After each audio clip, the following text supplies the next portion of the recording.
문제. 자, 지문 35에 38번. 이렇게 잠깐 쉬어야 딱 이게 자르기가 편하더라고. 자, 35에 38번. 홍보실 내의 직원이래야 김 실장과 사진기자 미스터 윤 그리고 타자수 미스터 홍과 그가 전부였다. 이 방 안에 우두머리인 김 실장이 실눈을 뜨기 시작하면 그럼 핵심적인 인물이라고 할 만한 우선 김 실장이야. 얘가 체크돼야 돼. 이미 그른 일은 이미 그른 거나 다름없었다. 그의 실눈은 뱀처럼 찬 냉기를 안으로 담고 있어서 마주보기가 대단히 섬뜩하였다. 자, 김 실장이라는 인물, 이 사람이 실눈을 뜨면 마주보기가 섬뜩했다고. 그럼 누군가의 속마음 제시해 주는 거지. 아직 나란 인물이 없으니까 전지적 작가일 수 있겠구나. 이렇게도 개근 시간이 아주 임박했을 무렵 그는, 그럼 그라는 인물도 있네. 드디어 김 실장의 실눈이 자신의 온몸을 훑어오고 있다는 사실을 발견했다. 그와 동시에 한 페이지 원고도 완성하지 못한 자신의 무능도 발견했다. 모든 것은 그래 바로 그 살찐 쥐 탓이야. 얼떨결에 그는 이렇게 중얼거리고 말았으나 느닷없는 이 말조차 그에겐 당혹하기만 했다. 그때 실장의 목소리가 그 당혹 속으로 날아들어왔다. 미스터 정, 미스터라니. 그는 자신의 호칭에 대해 낯을 붉힌다. 상무님 퇴근 전에 원고 올려봐요. 네, 그런데 아직 다 못 썼나요? 네, 그게 몇 장까지 나갔어요. 글쎄 그게 모든 것을 알고 있으면서도 김 실장은 끈덕지게 캐묻기 시작했다. 그는 틀림없이 동년배이거나 후배일 김 실장의 질책에 전전긍긍하면서 당황하기 시작한다. 전지적 작가라는 거 확인됐지? 그라는 인물의 속마음 계속 서술해주고 있으니까 쓴 것을 보여주세요. 아직이라니 도대체 몇 장을 썼단 말이오. 쯧쯧 벌써 사흘째나 붙들고 있으면서 헛공상만 했구려. 미스터 정의 성실성이 의심됩니다. 김 실장은 갑자기 말의 기세를 누그러뜨리며 실눈 속에서 교활하게 웃었다. 내일은 끝내도록 해요. 김 실장이 아랫사람을 다스리는 상전의 따뜻한 태도로 재빨리 복귀하는 것을 바라보며 그는 멍청해졌다. 김 실장은 37이거나 36 혹은 35일 것이었다. 그는 그 사이 흘려내린 볼펜통을 닦으며 빈 원고 용지 위에 37, 36, 35라고 써보았다. 그가 조금 지친 듯한 표정으로 산비탈길을 오르면서 갑자기 산비탈이래. 앞에는 사무실이었잖아. 그럼 장소 바뀌지? 장면 바뀐 거야. 그럼 여기 단위에서 끊어놓고 풀 수 있는 문제들 풀어야 돼.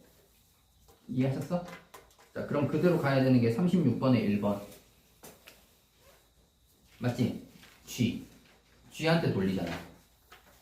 2번 선지. 맞지? 미스터. 3번 선지. 답하지 못한 상대 질책하지. 4번 선지. 맞지? 갑자기 멍청해졌잖아. 태도가 바뀌면서. 그럼 1, 2, 3, 4번 답은 맞으니까 우선 5번이 틀렸겠고. 그 다음 38번에 1번 선지. 빈 원고 용지에 37, 36, 35라고 써보는 그의 모습 맞지? 자신에 대한 상대의 부정적인 시선에도 인물이 소극적인 태도를 보이고 있다. 적극적으로 뭔가 대응하는 거 이런 거 없잖아. 그러면 1번 선지 맞네. 그 다음에 풀 수 있는 거 장면 끝났으니까 35번 가봐야지. 어때? 그라는 인물의 내면에 초점 맞춰주지. 그럼 이게 뭐라 그랬니? 전지적 작가 시점의 예외적 특징. 전지적 작가의 예외적 특징이 2개 있어서 기본적으로 대화 중심의 전개와 대화와 행동 중심의 전개. 그래서 객관성을 확보한다. 그 다음 또 다른 거 초점화된 인물, 즉 초점화된 화자가 등장한다. 요게 그거잖아. 초점화된 화자. 1번 선지. 작품 밖의 서술자가 특정 인물의 시각에서 사건을 서술한다. 초점화된 화자. 답 1번. 이해했지? 그럼 35번 풀었고 36번도 푼 거네. 계속 지문입니다. 자, 산비탈길을 오르면서 까닭 모르게 긴 한숨을 쉬는 시간은 늘 일정했다. 여기저기서 아이들을 불러들이는 시간, 누구네 집에서건 모두 손을 씻고 식탁에 모여 앉는 시간, 그래서 대문 앞에 여인네들이 모여있지 않은 시간이 바로 그때로서 그는 등 언저리에 배기 시작하는 땀을 귀찮아하면서 돌연 긴 숨을 몰아쉬는 것이다. 그것은 말하자면 하나의 신호였다. 오늘도 무사히 집으로 돌아왔다는 것. 그러나 그가 바랐던 바의 모든 생활이 오늘도 여전히 싹수노랗게 틀려 있다는 것. 그리하여 다시 싹수노란 또 하나의 테두리로 들어가야 한다는 것에 대한 일종의 신호라고 보아도 무방했다. 그러니까 본인이 원하는 대로 하루가 굴러가지 않았었나 봐. 사회적인 부분, 그게 원하는 대로 되지 않았다. 거기다 오늘은 김 실장에게 당한 자신의 무능까지 겹쳐 있었으므로 그의 한숨은 유난히 길고 탁했다. 그 긴 한숨과 함께 수십 개의 가파른 계단을 올라 초록색 페인트 칠을 한 대문 앞에 이르면 불현듯 지나온 저 아랫 동네의 모든 기척이 숨죽여 엎드리는 듯한 묘한 느낌에 사로잡혔다. 계속 그라는 인물의 내면에 줬죠. 매번 그러했다. 그때마다 그는 지저분하고 그러면서도 쓸모가 넘치는 그 모든 낡은 집과 하수구와 넘치는 변소 냄새들이 일시에 그를 우러러 봐주기라도 하는 듯 그것들을 찬찬히 둘러보는 것 또한 잊지 않았다. 한숨과 애무의 시선, 이것이 곧 그의 모든 삶의 마지막 부분이라는 느낌이 얼핏 그 장면에서 떠오르기도 하지만 그가 대문을 들어서면서 짓게 되는 미소며 헛기침 등은 애당초 마지막 운운과는 아예 거리가 멀었다. 이건 마지막일 거다. 즉 내가 다시는 이런 모습을 마주하지 못할 것 같다. 뭐 때문에? 내려놓으니까. 다시는 사회로 복귀하지 않는다든가 또는 이 삶을 내가 외면한다든가. 삶이 너무 힘들어. 그래서 이 삶을 외면해야겠다 이런 생각을 갖고 있다가도 뭐한다? 집에 가까이 오게 되면 미소를 짓게 되고 괜히 헛기침을 하게 된다. 그럼 요거 가지고 피 있는 부분까지 계속 아직 장면 안 바뀌었으니까 솔직히 말하자면 이 꼭대기까지 올라오면서 흘리는 땀이나 다리의 통증 그리고 억눌려 있던 하루 일 등을 감안한다면 대문 안에 들어서면서부터 그가 짓는 미소며 헛기침은 가당찮은 억지였다. 그럼 일부러 억지로 비 앞에 있는 미소와 헛기침을 하는 거지. 그러나 그는 어떻게 해야만이 이 소왕국의 평화가 유지되는지를 잘 알고 있었다. 밖에서야 어쨌든 일단 집안에서의 그는 700만 불의 사나이거나 슈퍼맨이거나 무적의 검객의 세조가여야 했다. 모든 일이 다 그러하듯이 실현은 힘들어도 어설픈 흉내쯤은 쉬웠으므로 그는 하루의 종반부를 그렇게 시작하며 아까 뱉었던 긴 한숨을 잊기로 하는 것이었다. 그러면 사회적으로 있었던 뭔가 고민이나 이런 것들을 마무리하고 집으로의 복귀 신호가 미소이자 헛기침인 거지. 그럼 여기까지 해서 중략 끝났으니까 37번으로 먼저 가볼래? A와 B 답 예상할 만한 거. 실론을 뜨게 되면 이렇게 그한테 있어서 부정적인 일이 생기는 거였잖아. 질책을 비롯한. B 같은 경우는 사회적으로 겪었던 혼란 또는 사회적으로 겪었던 고민들을 티내지 않기 위해서 가정으로 들어가기 전 없애기 위해서 만들어 놓은 거. 37번의 답은 몇 번? 1번. 이렇게 답 예상하시면 되겠죠. 자, 37번에 2번 가보세요. 그가 김 실장을 오해하는 거 있어? 없지. 오해하는 부분 없어. 사회적인 장면에서. 첨가된 선지. B는 그가 자신이 품고 있던 의혹을 해소하기 위해 의혹 해소하는 거 아니잖아. 의혹이 헛기침을 통해서 해소되는 거 아니야. 3번 선지. 그가 삶에 대한 활력이 아니라 오히려 더 꾸지람만 받는 거였잖아. 그 다음 그가 자신의 삶을 스스로 위로하기 위해 스스로 위로한다고 하면 안 돼. 왜? 집에 돌아가기 위해. 즉 소왕국의 평화라 그랬었잖아. 나를 위해서가 아니라 가정의 평화를 위해서. 4번 선지. 김 실장의 허점은 안 나왔고 그가 자신의 실수를 숨기기 위해 지금 헛기침은 집에 돌아갈 때 하는 거야. 그럼 집에서 자신의 실수 또는 사회적으로 한 행동이 집에서의 실수랑 연결되는 거 없단 말이야. 얘도 틀려. 5번 선지. 안도감 틀렸지? 권위를 내세우는 것도 아니잖아. 37번에 나머지는 다 틀렸고 답은 1번밖에 없다. 그 다음 38번도 풀어야 되지. 38번에 어설픈 흉내를 내는 자신을 생각하며 긴 한숨을 잊기로 한다는 것에서 맞지? 가정에서는 내가 700만 불의 사나이인 것처럼 흉내를 낼 수 있다 그랬잖아. 그러니까 가장으로서 이러한 흉내를 내는 거야. 그럼 여기에 조건 맞고 현실과 기대 사이의 괴리로 인해 자신을 향한 가족의 기대에서 벗어나고자 하는 거니? 소왕국의 평화, 즉 가족의 기대에 부응하고 싶어서 그런 거지. 단 실제로는 그만큼 못하니까 뭐한다. 괴리를 느끼게 되는 거고. 38번의 2번 선지. 기대에서 벗어나고자 하는 게 아니라 기대에 부응하기 위한 노력이니까 특성대치된 거다. 답 2번. 여기까지 보면 답은 다 나왔네. 뒤에 거. 중략 2로. 문을 열어 놓았는데도 나간 것 같지 않아요. 그러면 38번 기준으로 보기 해석의 틀 기준으로 이제 뭐 나와야 돼? 우리는 사회가 먼저 나오고 중략 뒤가 가정일 거라고 생각하고 갔는데 중략 앞에 사회 나왔고 가정까지 나왔어. 그럼 보기의 뒷부분 뭐 쥐랑 자신을 동일시하는 부분이 중략 이후에 나오겠지. 그래도 아까도 부스럭거리는 소리가 났어요. 저게 우리를 골탕 먹이려고 단단히 작정을 했나봐요. 역시 그랬다. 아무도 그에게 휴식을 주려 하지 않았다. 꼭대기 집까지 기어오르면서 흘린 땀을 닦기도 전에, 와서 좀 쉬기도 전에 아이들은 옆집 아이와 싸운 생채기를 보이며 복수전을 종용했고, 아내는 아내대로 쥐의 횡포를 호소하며 그의 무기력한 얼굴에 어서 전이가 떠오르기를 부채질했다. 여기까지 와서 쥐잡기를 포기할 수는 없었다. 가족들의 기대가 있기 때문에. 아내 말대로라면 쥐는 먹을 것도 없는 작은 방에 처박혀 있기에 잔뜩 기운이 빠져 있을 거였다.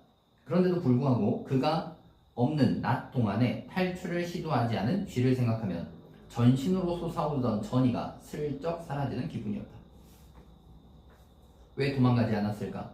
그는 망연자실 방문 앞에 서서 똑같은 생각을 되풀이해 보았다. 밤이면 틀림없이 목숨을 건 추적극이 벌어질 것을 모르지 않았을 텐데 쥐는 왼쪽 오른쪽도 구별할 줄 아는 영리한 동물이라는 것을 그는 알고 있었다. 하지만 이미 시작된 일이었다. 뭐가? 쥐잡기. 그는 다시 막대기와 연탄 집게를 챙겨놓고서 구석구석을 노려보았다. 아빠는 여태 쥐를 못 잡았어. 아들 녀석의 목소리가 긴장된 그의 등을 타고 넘어왔다. 니네는 이러면 어떻게 할래? 니네한테 쥐 잡으래.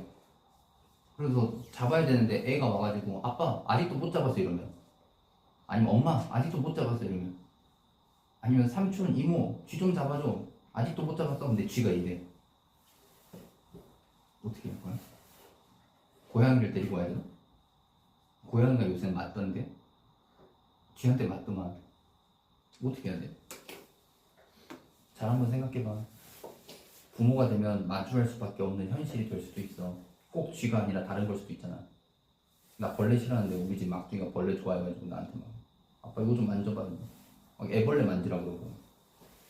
싫어하는데 아빠 이거 뭐 뱀 좀 만져봐요. 지 뱀 목에 두르면서 아빠 나도 둘렀으니까 아빠도 뱀 좀 이렇게 둘러봐. 너희 뱀 목에 두르라 그러면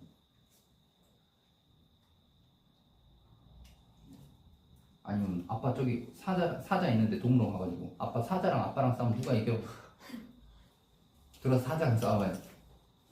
사자한테 한 대 맞을지 때릴지 이런 거.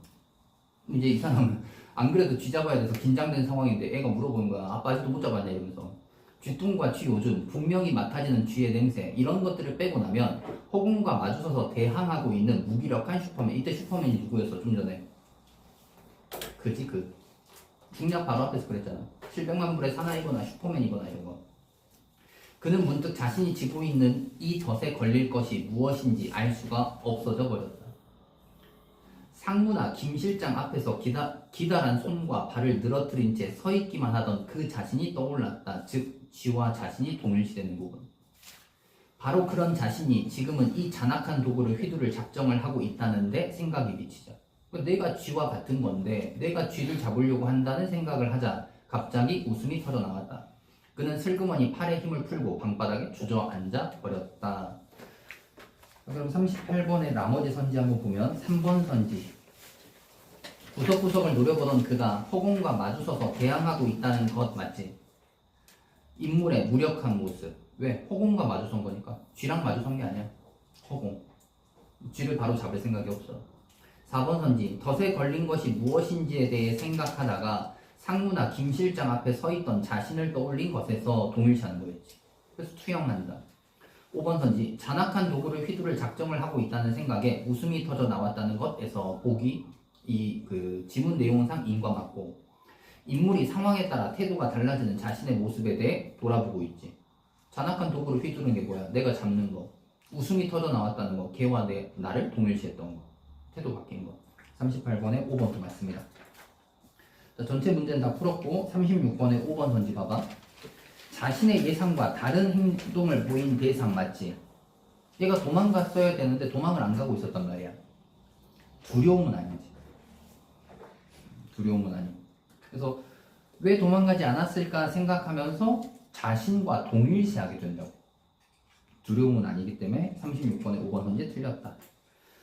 그렇게 보시면 되고 35번에 2번 선지 한번 생각해보자. 장면에 빈번한 전화는 있니?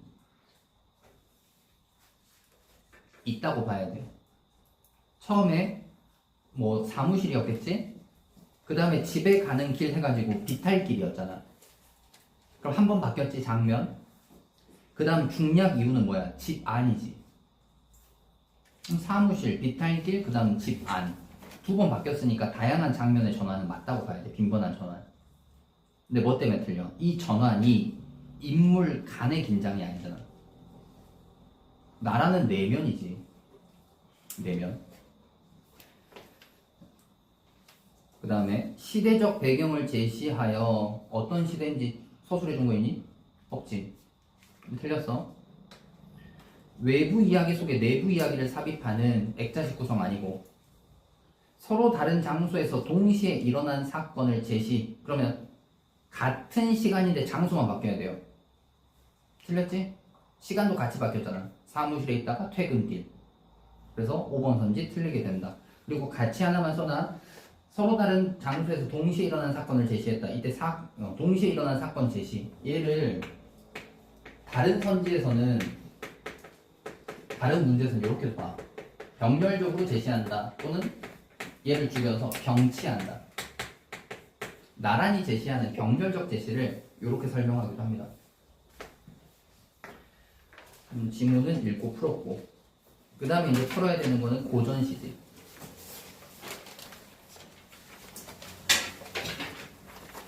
단화 지문인데 39에서 42번.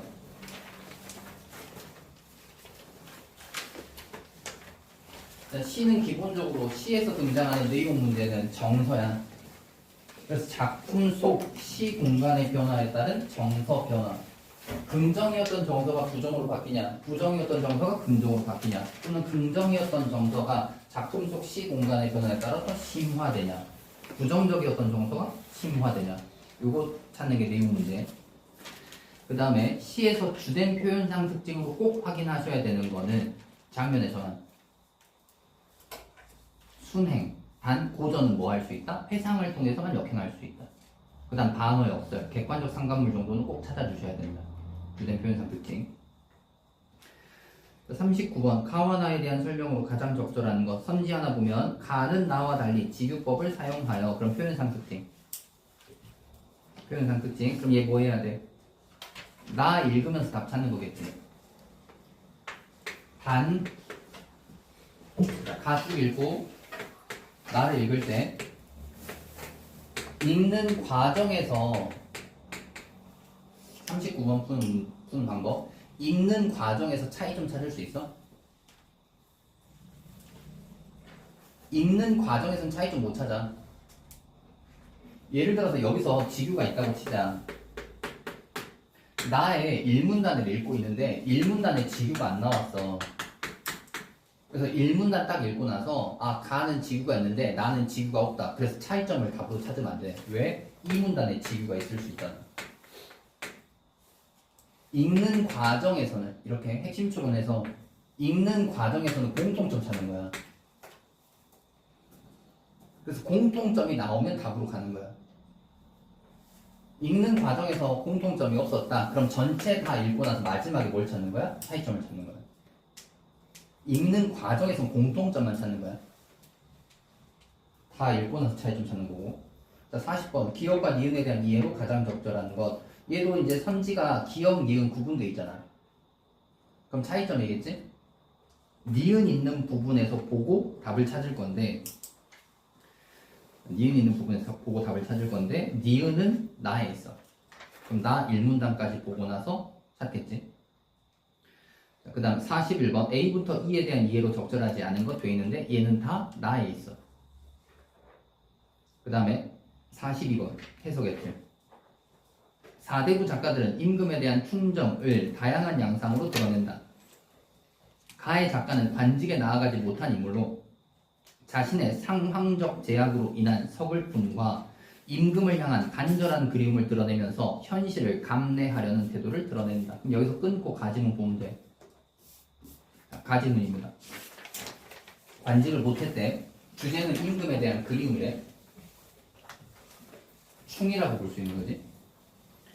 자, 제목 유도관의 3위인곡이에요. 3위인곡 어디서 본 적이 있는데 정철의 3위인곡이지. 자, 이 유도관의 3위인곡은 평가원에서나 또는 평가원 연계교재에 등장한 적이 없습니다. 이번에 처음 나왔다고 보시면 되고, 얘가 3위인곡하고 공통점 차이점이 있어요. 실제 정철의 3위인곡의 영향을 받았다고 하는 작품이긴 하거든. 물론 이제 이거 몰라도 모의고사 문제 푸는 상관없고. 그래서 읽고 나서 정철의 3위인곡과의 공통점 차이점 한 번만 정리를 하고 갑시다.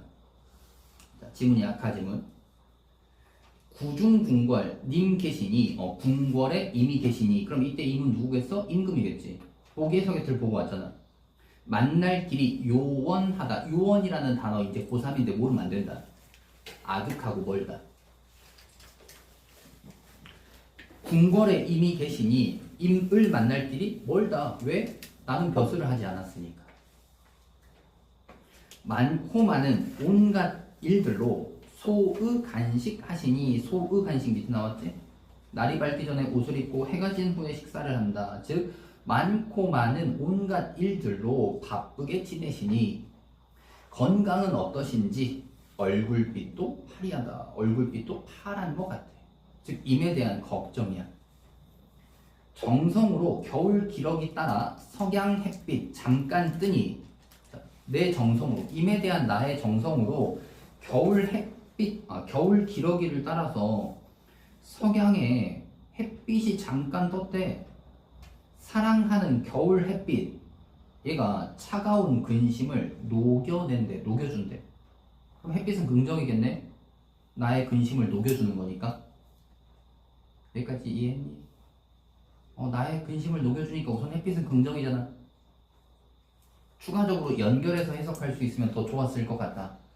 뭐야? 고전에서 임금을 지칭할 수 있는 소재. 거기에서 줬잖아. 임금에 대한 그림이라고. 고전에서 임금을 지칭하는 대표적인 소재. 해, 달, 별 중에서 북극성. 그래서 임금을 이야기할 때, 임금에 대한 그리움을 얘기할 때 얘네를 딱 이야기하는 건 뭐다? 얘가 곧 임금이야. 아, 임금이 나한테서 보이네? 또는 해와 달은 임금하고 당연히 연결되니까 해를 보면서 임금을 떠올리게 되는. 여기가 그거지. 내가 임에 대한 걱정을 계속했어. 그래서 네 번째 줄. 이렇게 임에 대한 나의 정성으로 겨울의 기러기를 따라서 햇빛이 잠깐 뜨는 거니까 누구를 볼 수 있다고 생각한 거야? 임금을 볼 수 있는 거구나. 임에 대한 나의 정성이 지극하니까 임금을 간접적으로 볼 수 있는 거구나. 임금을 간접적으로 볼 수 있으니까 뭐해? 나의 근심이 사라지는 거지. 이렇게 볼 수 있는 거. 자, 이웃의 칠실여 뒤에 나와있지. 손짓하여 불러와서 대바구니 옆에 끼고 미나리 캐어보니 살지고 연한 맛을 님에게 드리고자. 아, 내가 이 칠실녀를 불러가지고 미나리를 캐고 봤더니 이 미나리가 살져 있고 맛이 연해요. 그래서 이 긍정적인 미나리를 님한테 보내고 싶대. 받들고 바라보니, 이 미나리를 캔 바구니를 내가 들고 바라보니 천리에 전할고. 자, 천리에 누가 전할 수 있겠느냐? 전하기가 쉽다 어렵다? 어렵다. 설의. 그리고 동시에 우리 시에서 거리 나온 거래니. 지금 여기서는 천리 나오잖아. 천리 말리할 때 거리. 두 가지 의미를 갖는다. 물리적, 공간적 거리랑 심리적, 정서적 거리.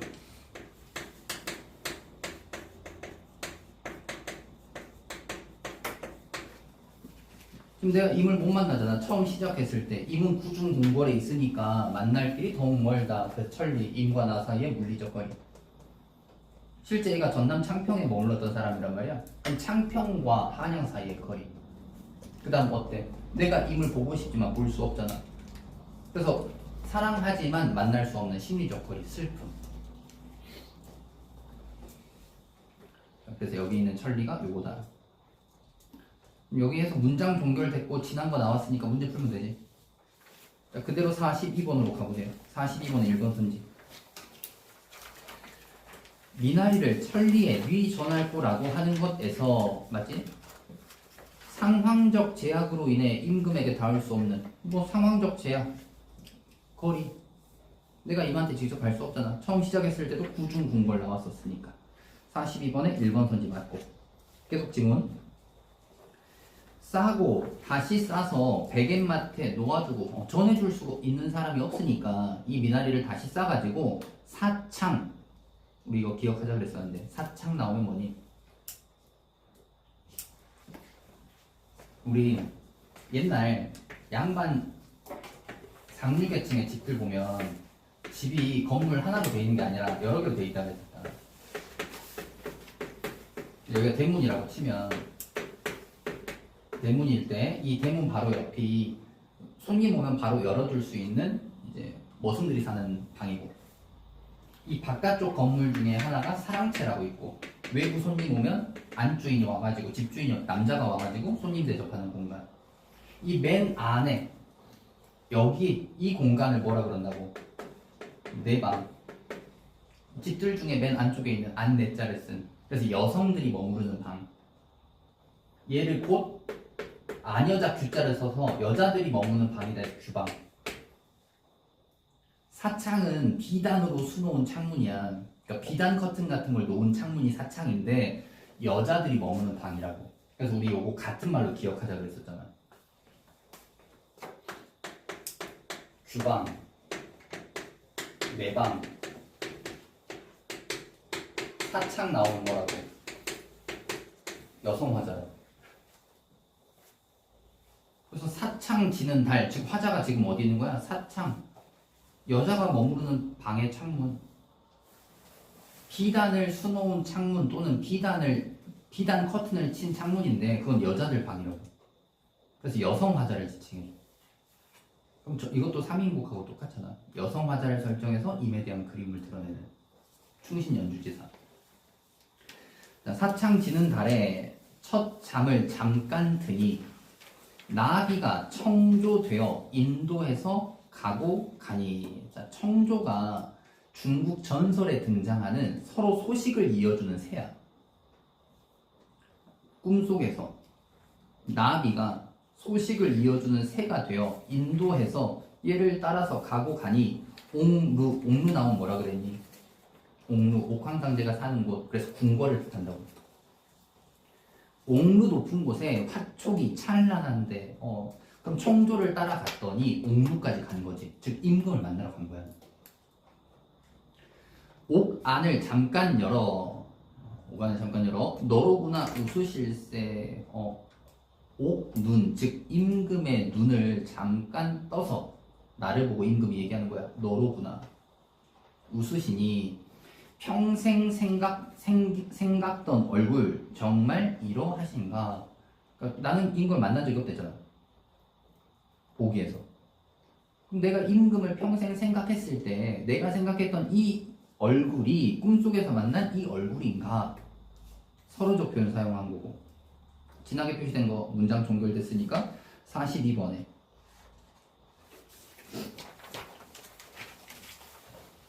(4번) 선지. 첫 잠이 들어 옥루 높은 곳에 간다는 것에서 임에 대한 간절한 그리움. 그래서 현실에서 만날 수 없는데 간절하게 그리워하니까 뭐 한 거야? 꿈속에서 만나는 거지.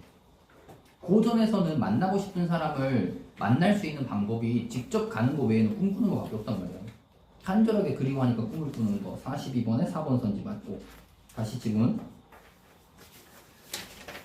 정성을 다 기울여 말씀을 드릴 때 심간을 떼어내고 뼈를 온통 다 갈아도 아픈 줄 전혀 몰라 무진 더 하였네. 그래서 내 정성을 다해서 말을 할 때 평소 생각했던 것보다 훨씬 더 많은 말을 했대. 이렇듯 깊은 정성 가약이 늦어가니 이팔 청춘 고운 눈썹 반이나마 바래었네. 눈썹이 벌써 반이나 바랬대. 하얘져 버렸대. 비단 잠옷 옥침병에 향내가 점점 적다. 그럼 뭐야? 이거 뭐야? 갑자기 비단 잠옷 옥침병에 향내가 점점 적어진다는 얘기네. 이거 뭐지? 좀 더 읽어봐. 그러면 하물며 새 밑에 근심이 더욱 깊어 초목이 시들고 미인도 늙어가니 젊은 날 못 만나고 늙은 후에 서로 본들 가슴 속 쌓인 정을 어느 결에 다 펼칠까? 가슴 속에 쌓인 정을 다 펼칠 수 있다 없다? 없다. 설의.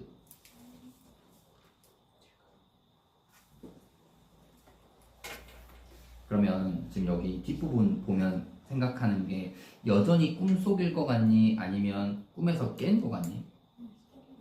그래서 미인도 늙어가고 젊은 날 못 만나고 늙은 후에 서로 본들. 그럼 지금 못 만난 상황이라고 보는 거잖아. 그럼 실제 어디서부터 꿈이 깬 거냐면 무진무진 더 하연에 있지. 여기가 꿈에 대한 설명 끝이야. 그래서 내가 꿈속에서 임한테 이렇게 얘기를 많이 했었다 라고 한 다음에 현실로 다시 돌아오는 거야. 이렇듯 깊은 정성, 내가 임을 이렇게 생각해가지고 꿈속에서 만났고 얘기 못했던 거 이렇게까지 다 풀어냈다. 정성 가약이 늦어가니 약속이 늦어. 뭔데? 임을 만나고 싶은 약속. 그래서 이팔청춘 고운 눈썹이 반이나마 바래었네는 내가 꿈속에서 깼는데 임을 만나지 못하니까. 만나는 순간은 기쁜데 깨어났더니 임을 다시 못 보잖아. 그때 그 근심인 거야. 임을 다시 보지 못한다는 그 근심 때문에 나의 눈썹이 반이나마 늙어버린 거야. 눈썹이 하얘진 거지. 그래서 비단 잠옷에 옥침병에 향내가 점점 적어진다는 얘기는 내가 내 방에다가 이제 뭐 불 같은 걸 켜놨는데 등불, 이 등불이 점점 옅어지는 거 뭐야? 시간의 흐름 때문에.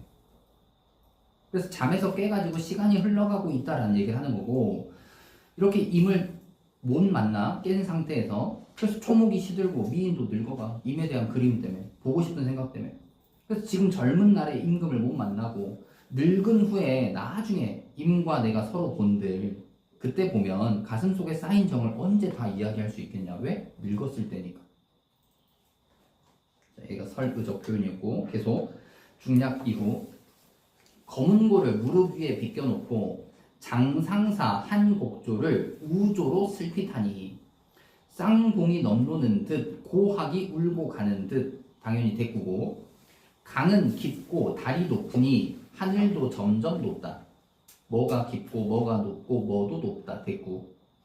줄줄이 슬픈 소리. 그럼 이 장상사 한 곡조가 슬픈 노래인가 봐. 이 슬픈 노래가 내 마음 일렁인다. 여기 문장 끝났으니까 42번으로 가보면 장상사 한 곡조에 내 마음 일렁인다는 것 맞고 자신의 서러운 처지로 인한 서러운 심정 맞지?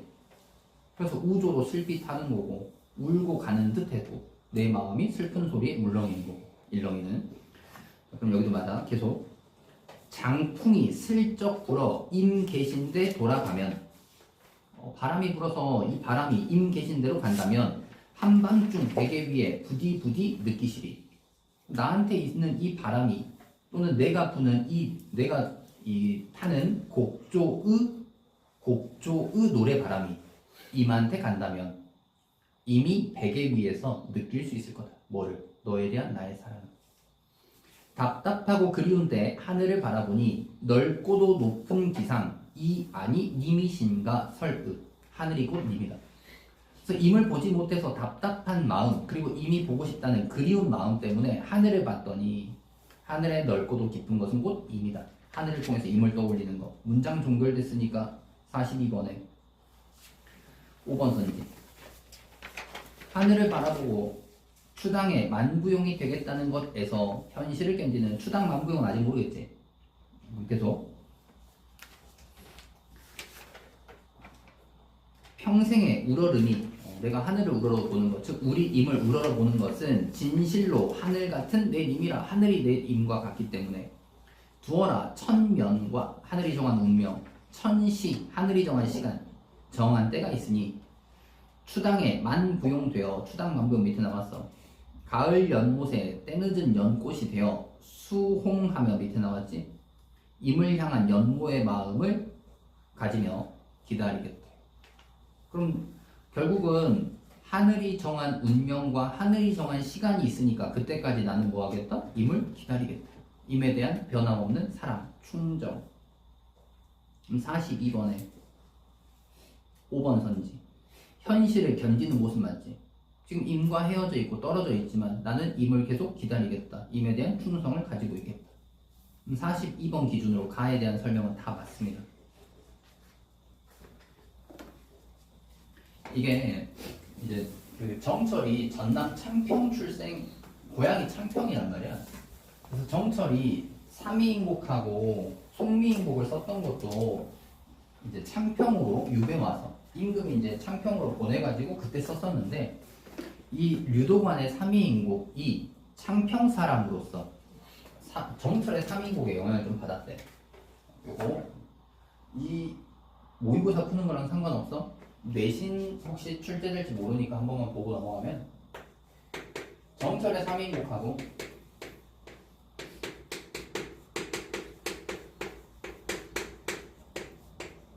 그 다음 여기 나오는 류도관의 삼위인곡인데,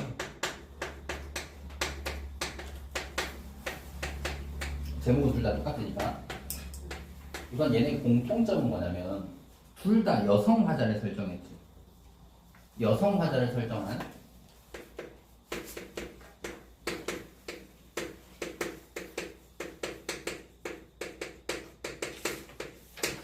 충신 연주지사.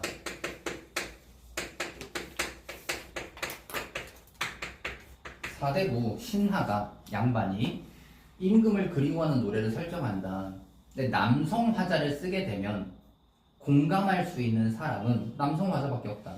또는 같은 양반 계층밖에 없다. 그래서 남성 화자 대신 여성 화자를 설정하게 되면 어떤 특징이 있다 그랬니? 보편성. 많은 사람들이 공감할 수 있는 보편성이 생긴다. 이게 정철의 3인국과의 공통점. 그 다음에 둘 다 가사문학이니까 3단 구성이겠지? 서사, 본사, 결사. 둘 다 3단 구성으로 설정이 되어 있다. 그 다음에 임과 공간적으로 떨어져 있는 상태로 설정되어 있다는 거는 세부적인 내용인데 크게 중요하진 않아. 그 다음 차이점은 그 정철 같은 경우는 뭐니? 관직을 했다가 유배 왔을 때 쓴 거지.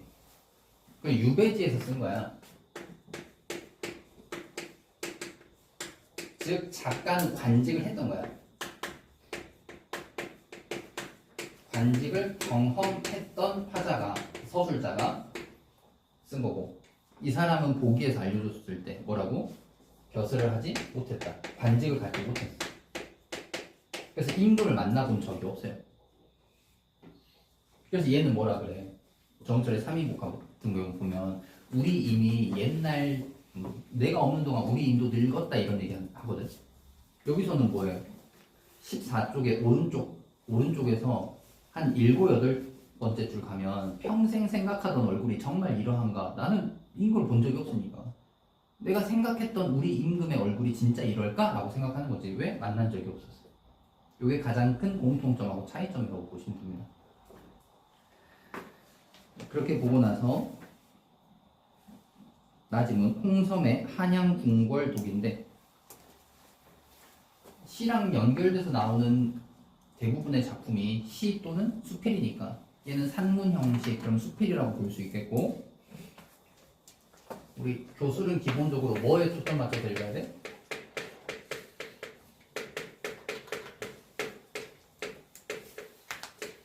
서정문학인 시는 화자의 정서, 정서라는 얘기가 정서의 변화, 심화, 해소 이거 자체가 뭐였니? 갈등이야. 내가 임을 그리워하는데 어떤 사람이 나를 모함해서 임과 내가 멀어졌어. 그럼 임에 대한 그리움 또한 임과 나의 갈등이라고 볼 수 있고, 다른 인물의 모함으로 인해서 임과 내가 멀어진 거니까 다른 인물과의 갈등이라고 볼 수 있어. 또는 그런 거 없이 그냥 밖에서 부는 바람에 의해서 나의 정서가 심화된다 뭐 이런 거 다 갈등이라고 볼 수 있어. 서정문학의 정서를 찾아라는 건 갈등이거든. 서사문학 갈등 찾아야 되고 극문학 갈등 찾아야 돼. 근데 교술은 기본적으로 갈등이 아니랬잖아. 그래서 교술은 갈등을 찾는 게 아니라 뭘 찾아야 되냐? 깨달음. 그럼 다른 얘기로 하면 특히 소설하고 대응시켜보면 같은 산문이니까 소설은 여러 인물이 등장해서 갈등이 심화해소되는 거야. 인물 중심으로 찾아야 돼. 그럼 얘는 인물 중심을 찾는 게 아니야. 그래서 인물들의 굳이 초점을 다 맞춰가지고 인물들의 힘줘서 읽을 필요가 없어요. 인물들의 초점 맞출 필요가 없다. 요거에 초점 맞춰서 읽으시면 돼. 서술자가 무엇을 깨닫는지. 그럼 이 깨달음을 드러낼 때 당연히 수필에서의 문제는 요거고 깨달음과 관련해서 전개하는 방식이 두 개가 있어. 지문 자체가 깨달음의 과정을 드러내줄 수 있잖아. 그러니까 이미 이 사람이 깨달은 다음에 글을 쓰는 건데 자신이 깨닫게 되는 그 과정을 우리한테 서술에서 알려줄 수 있어. 깨달음의 전개 과정. 그래서 이때는 깨닫기 전과 깨달은 이후가 등장하게 되는데 수필이니까 당연히 깨달음에 대한 문제가 있고 하나 더 나온다면 뭐가 나와? 이 깨달음의 계기가 나와. 그 다음 수필의 두 번째 전개 가능한 방식. 이미 깨달은 이후에 글을 쓴 거기 때문에 뭐 한다? 깨달음은 전제하고 우리한테 깨달음의 결과만을 주는 거야.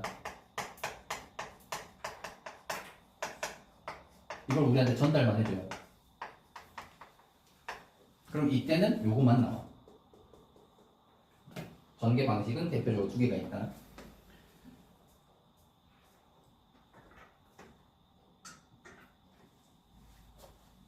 그럼 수필은 기본적으로 깨달음 찾아야 되고 둘 중에서 위의 전개라면 이 깨달음의 계기가 무엇인 것까지 찾으셔야 되고 지문 봐봅시다. 42번의 보기부터 보고 42번 보기 밑에 세 줄. 나의 작가는 조정에서 관직을 수행하며 신하로서의 공분을 다하기 위해 임금의 해안을 칭송하면서도 임금이 지녀야 할 자세에 대한 권계를 드러난다. 권계, 권하고 경계. 어떠어떠한 걸 해야 되고 어떠어떠한 걸 하지 말아야 한다. 홍성, 탄양, 궁궐, 도기래. 지문. 신이 생각해보니 산수를 그린 그림은 예부터 있었지만 대궐을 그린 그림은 없었습니다. 그런데 병풍을 만든 이유는 무엇이겠습니까?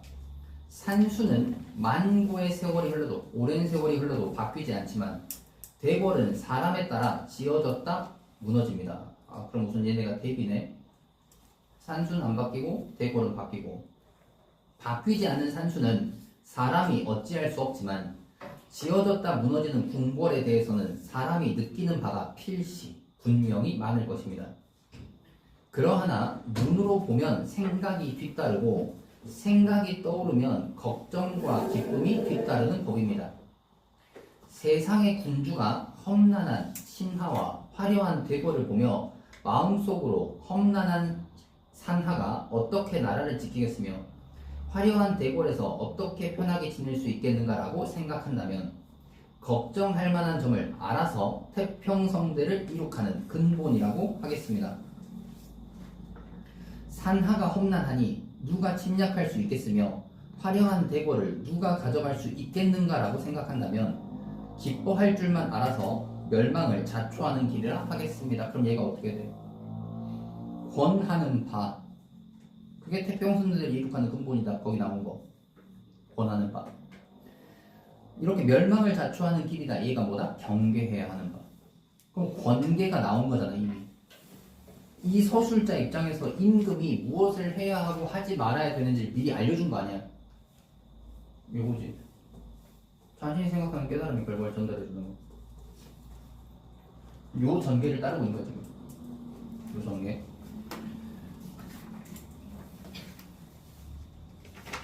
그럼 다시 여기까지 봤잖아. 1문단까지 봤어. 기억하고 니은 답 한번 찾아보자. 차이점. 기억은 뭐야? 초목이 시들고 미인도 늙어간다. 그래서 시간의 흐름 나타내는 거지. 그래서 내가 나중에 이렇게 늙어가지고 임을 만나면 임한테 어떤 말을 할 수 있을까? 내가 하고 싶은 말 다 할 수 있을까? 이런 얘기하는 거였잖아. 그 니은은 뭐야? 산수는 변하지 않는 거. 대비를 통해서 나의 일문단. 대골 같은 건 변하는데 산수는 변하지 않는다. 그럼 어때? 유한성과 불변성. 40번의 답 4번이지. 자, 그럼 그대로 40번 1번 봐봐. 기역은 화자의 근심을 해소하니 초목이 시드는 건 내가 늙어가기 때문에 나중에 임금을 만나면 말할 수 있는 시간이 별로 없다. 오히려 근심이 깊어지는 원인이야. 니은 글쓴이의 근심을 심화시키는 건 아니지. 지금 여기서 불변성이니까. 불변성. 그럼 니은도 틀렸고 40번 2번 선지. 화자가 의구심을 느끼는 대상. 의구심이라는 단어는 알겠지? 알 거라고 을게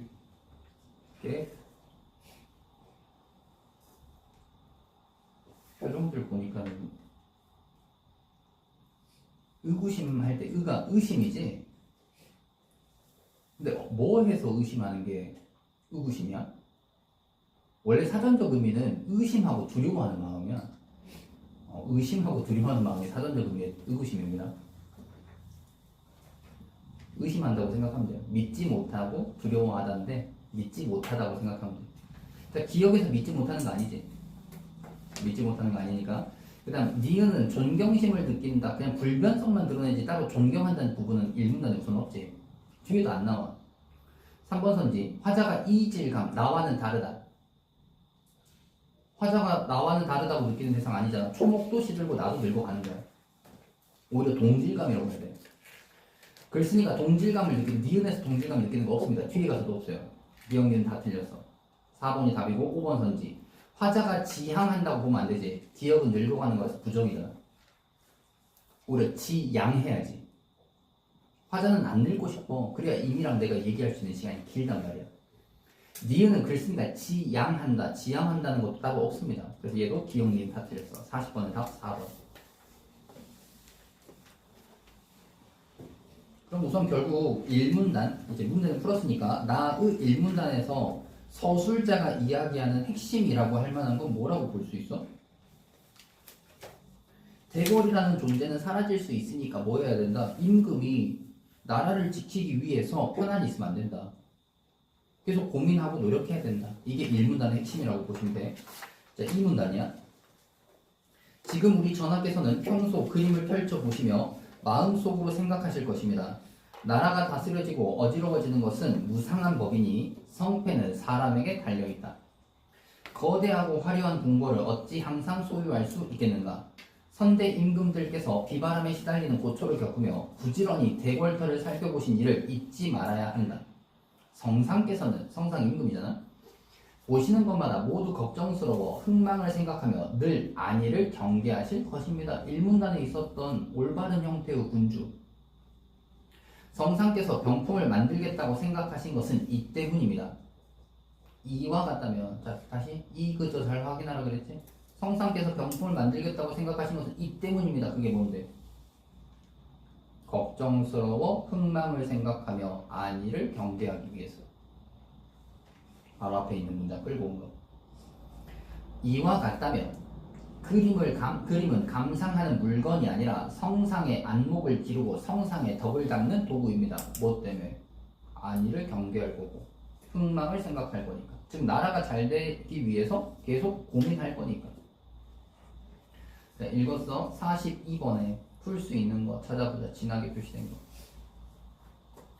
42번에 3번 선지. 성상께서 병풍을 만들겠다고 생각하신 것에 대한 이유를 언급했지. 그래서 군주로서 소양을 갖추고자 하는 임금의 해안을 강조한 거지. 그럼 여기는 권하는 부분 맞고 42번에 3번 선지 맞다. 41번에 1번 선지. 그림이 임금에게 생각을 불러일으킬 것이라는 추측 맞지. 생각하실 것입니다. 41번에 2번 선지. 선왕들의 행적이 의미하는 바를 돌이켜 보아야 한다는 생각 맞지. 선왕들이 이렇게 고민했고 이렇게 노력했으니까 너 또한 그래야 된다. 41번에 1번 2번 다 맞고. 자, 3문단.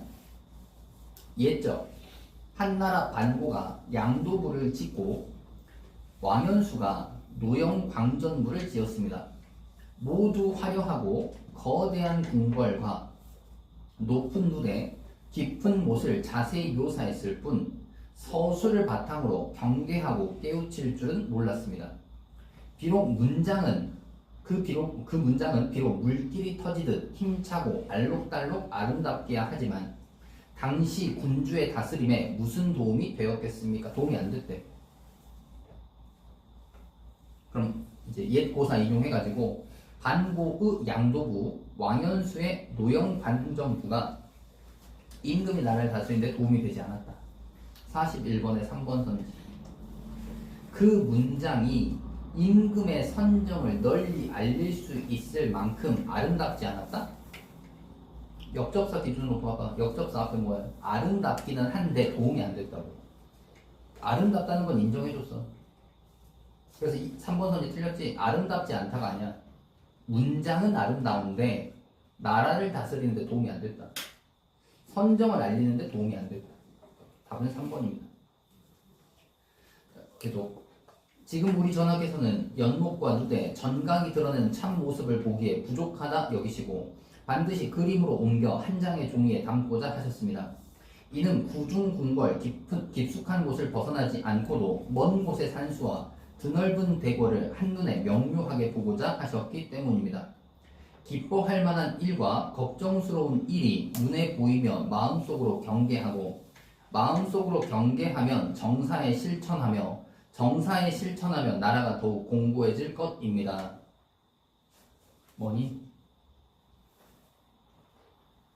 문장 종결로 다시 시작. 문장 종결로 다시 시작. 연쇄. 연쇄 쓰는 경우가 별로 없잖아. 그래서 연쇄를 쓰면 걔가 답으로 나오는 케이스들이 대부분이야. 계속 신은 성상의 학문이 날로 높아지고 다스림의 근본이 날로 두터워지리라는 것을 알겠습니다. 다시 그 기뻐할 만한 기 바로 다음부터야. 기뻐할 만한 일과 걱정스러운 일이 눈에 보이며 마음속으로 경계하고 문장 끝날 때 마음속으로 경계하고 끝났어. 그 다음 다시 시작. 마음속으로 경계하면 또 다시 해당 문장 끝날 때 정사에 실천하며 다음 문장 시작. 정사에 실천하며 연쇄지?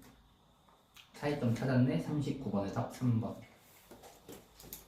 연쇄는 자주 사용되는 표현법이 아니야. 자주 안 나와요. 그래서 연쇄가 나오면 걔가 답으로 등장하는 케이스들이 대부분이다. 우리가 했던 연쇄의 대표적인 케이스가 뭐였어? 이황의 도산 12호.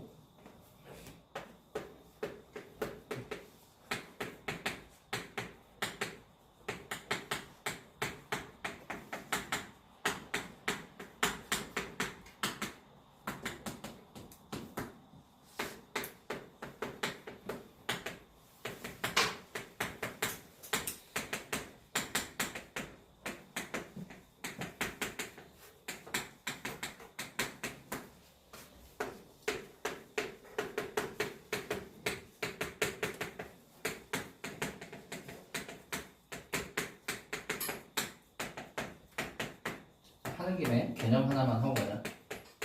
기존에 알고 있을 거라고 생각하는데 우리 대꾸였어. 대꾸 비슷한 문장 구조의 반복. 두 단어 이상의 형태 반복. 쉽게 설명하면 두 단어 이상의 형태 반복. 문법적으로 명확히 맞게 하려면 두 어절 이상의 반복이거든. 두 어절 이상의 비슷한 형태가 반복되면 대꾸야. 그냥 두 단어 이상의 형태가 반복되면 대꾸인데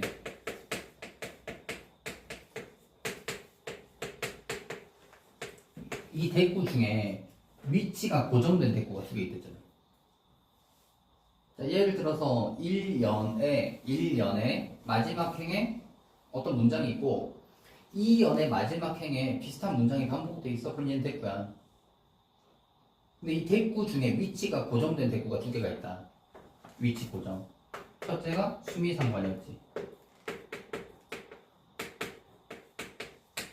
연이 구분되어 있는 시라면 1연과 마지막 연. 얘네가 대꾸의 구조. 연이 구분이 안 돼 있다면 앞에 행과 시작하는 행, 뒤에 끝날 때의 행, 얘네가 대꾸 문제. 연이 구분이 안 돼 있으면 행단이. 그 다음 지금 설명할 요거지. 연쇄. 수미상관은 시에서만 나와. 근데 연쇄는 시에서만 나오는 건 아니지. 자, 그래서 뭐라 그랬냐면 산문 줄글에서는 대꾸라고 하지 않는다. 대꾸라는 말은 어디에서만 쓴다? 시에서만. 그러면 대꾸라고 할 만한 요게 시에서 쓰이면 대꾸인데 요게 소설에서 쓰이면 뭐라고 합니까? 열거. 소설은 대꾸란 말 안 써. 산문문학에서는 그냥 열거라 그래요. 산문문학에서는. 그럼 여기 다시 가보자. 얘 우선 시이긴 한데 연쇄 설명 종결로 끝난 걸로 다시 뭐? 시작. 끝난 걸로 다시 시작. 그래서 연쇄 살인 그러면 뭐라고? 동일한 수법의 살인이 여기서도 저기서도 반복된다고. 동일한 수법의 문장이 반복되는 거. 연쇄. 그래서 우리 원래 얘기도 뭐라고 했어? 이렇게 하나만 주면 놓칠 수 있잖아. 이렇게 고인도 나를 못 보고 나도 고인을 못 빼. 고인을 못 빼도 여덟길 앞에 있는 이렇게만 줘버리면 한 번밖에 반복이 안 되잖아. 그럼 놓칠 수 있다는 걸 평가원도 알고 출제자도 알기 때문에 뭐 한다고? 연쇄라는 말을 줄 때는 2개 이상 빈도. 2개 이상이 쭉 이어져요. 여기까지. 실제 연쇄 비슷한 게 일문단에 원래 있었어. 근데 거기서 안 찾은 거야. 일문단 위에서 6번째 줄 봐봐. 그러하나 눈으로 보면 생각이 뒤따르고 그 다음 뒤에 시작 생각이 떠오르면 이렇게 대꾸지. 시에서 따지는 대꾸 형태. 근데 딱 그대로 끝이니까 하나밖에 반복이 안 돼서 거기서 안 찾은 거야. 출제자도 하나만 딱 나오는 경우는 놓칠 수 있기 때문에 출제하지 않아요. 틀리라고 그렇게 되지 않아. 명확하게 줍니다. 2개 이상. 그래서 정확히 답의 근거는 바로 다음 문장을 찾아야 됩니다. 연습. 효과는 응집성을 높여서 강조하는 거예요. 앞에 문장 끌고 와서 다시 연결, 앞에 문장 끌고 와서 다시 연결해서 응집성을 높여서 강조하는 겁니다. 그래서 39번에 답 찾았던 거고 계속 지문이야. 시는 성상의 학문이 날로 높아지고 다스림의 근본이 날로 두터워지라는 것을 알겠습니다. 이루어진 일을 보고서 무너진 일을 염려함은 나라를 소유한 군주가 먼저 힘써야 하는 일이요. 이루어진 일이 뭔데? 나라가 생긴 거. 무너질 일, 나라가 혹시나 위태로울지 모르는 거. 즉 나라를 잘 다스려야 하는 것은 소유한 군주가 힘써야 되는 거다. 사건을 계기로 경계를 아뢰은 임금을 사랑하는 신하의 똑같은 마음입니다. 이것이 신이 반고와 왕연수처럼 쓸데없는 말을 지어내지 않고 송경의 무일도와 이덕유의 단의잠에 연연하는 이유입니다. 이걸 긍정적으로 생각하는 이유래. 앞으로 왕위를 계승하는 성스러운 자손이 이 병풍을 마주보면 매번 오늘날 전하의 마음을 자기 마음으로 삼을 것입니다. 강토를 나라의 땅이라고 생각하면 돼. 국토를 온전히 보존하는 길은 실로 경계하고 반성하는 데 달려있다는 사실을 안다면 이른바 왕자의 마을과 천부의 나라가 영원히 후손의 소유가 될 것입니다. 이 병풍이 나라의 흥망에 관계된다는 이야기가 참으로 옳지 않겠습니까? 옳다는 얘기고 신은 이에 글을 지어 기록합니다. 문제는 다 풀었었는데 안 풀었구나. 42번에 남아있구나. 앞문단에서 42번을 봤어야 되네. 자, 42번에 5번 선지. 바로 앞문단 선지 지문 앞에서부터 보면 42번 5번 선지. 나에서 이루어진 일을 보고서 무너질 일을 염려한다는 것에서 여기까지 맞지? 임금에게 훗날에 대한 지나친 걱정으로 정사를 그르치지 말 것을 권하니 또는 경계하니? 임금한테 훗날에 대한 지나친 걱정을 하지 말라는 게 아니지 임금은 이걸 해야 된다고. 임금아 너의 조상들은 즉 뭐 건국한 왕들은 이미 나라를 만들지 않았니? 그럼 너는 뭘 해야 된다고? 나라가 무너지지 않도록 열심히 노력해야 된다고. 그럼 42번에 5번 지나친 걱정으로 정사를 그르칠지 말 것을 권계하는 게 아니라 뭐 하라고? 앞날을 걱정하라고 얘기하는 거야. 그래서 42번에 5번 선지 나가 틀려. 42번에 4번 선지 송경과 이덕유의 글에 연연한다는 것에서 신하로서의 본분을 다하고자 한 거지. 나는 신하로서의 본분을 다하기 위해 송경과 이덕유 거에 연연한다. 그리고 반대로 누구 거를 싫어한다. 누구 걸 싫어한다. 반구와 왕연수 걸 싫어한다. 42번도 답은 나왔고. 자, 그러면 전체 읽고 문제는 풀었으니까 39번 나머지 선지들 한번 확인해 봅시다. 가는 나와 달리 지규법을 사용하여. 가는 지규가 우선 있어. 가는 지규가 있어. 나는 있어요. C라고 돼 있는 부분 가봐. C. 그 문장은 비록 물길이 터진 듯이지. 비유 있어. 똑같이 지규. 지규가 둘 다 우선 있으니까 틀리고. 그 다음 39번에 2번 선지. 출제 의도는 왜 음성상징어겠니? 음성상징어는 우리말이잖아.